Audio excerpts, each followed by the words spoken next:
Īsi pastāstīšu par to, kā mēs varam palīdzēt bērniem iemīlēt lasīšanu vēl pirms viņš iemācās pats lasīt.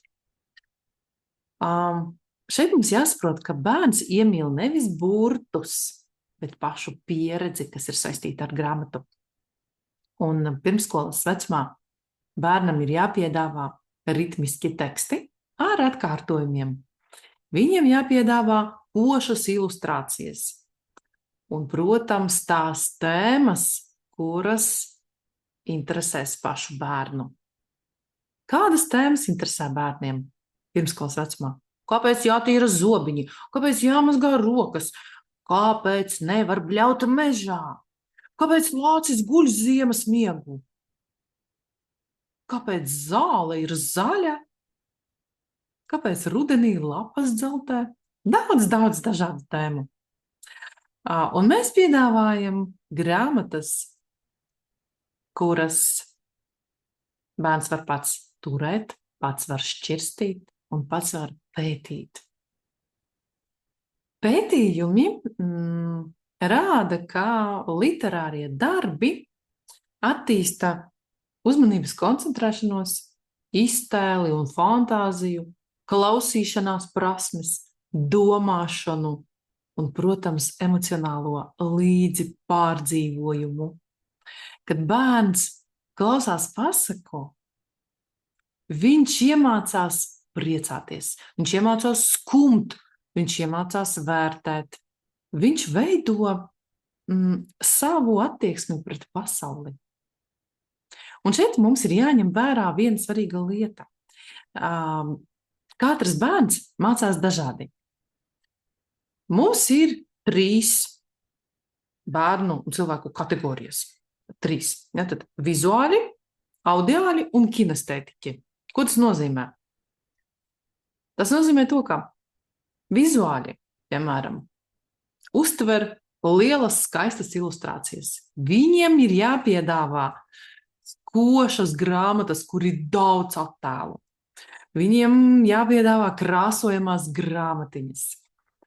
Viņiem jāpiedāvā iespēju zīmēt varoņus. Jo viņi uztver visu caur tēliem, caur bildi. Audiāļi savukārt uztver caur dzirdi. Un tāpēc viņiem jāpiedāvā lasīšanas rituāls.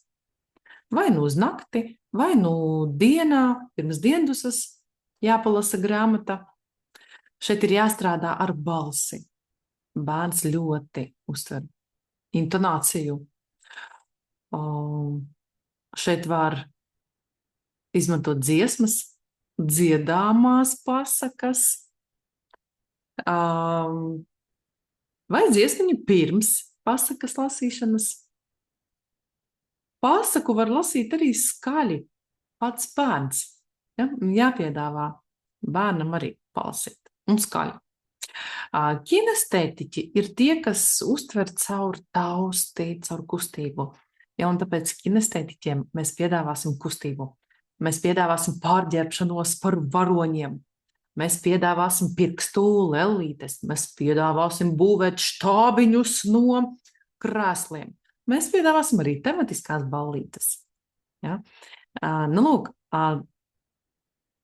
literatūra bērniem nesaistās tikai ar tekstu. Atcerieties to. Ja? Literatūra, kura grāmata stāsts pasaka, tā vēl ir arī dramatizācija, dziedāšana, zīmēšana, lomu spēles, dēja, teātris. Ja, jo grāmata palīdz bērnam ne tikai skatīties, bet ieraudzīt kaut ko svarīgu. Ne tikai klausīties, bet arī sadzirdēt kaut ko svarīgu. Ne tikai dzīvot, bet piedzīvot, gūt pieredzi. Un skolotāja, arī vecāka, galvenais uzdevums ir radīt drošu, radošu un dzīvu atmosfēru. Ja? Lai nepazaudētu bērna interesi līdz pat nodarbības beigām. Lasīšanai jābūt kā skaistam rituālam, interesantam rituālam, tādam, kas aizrauj bērnu.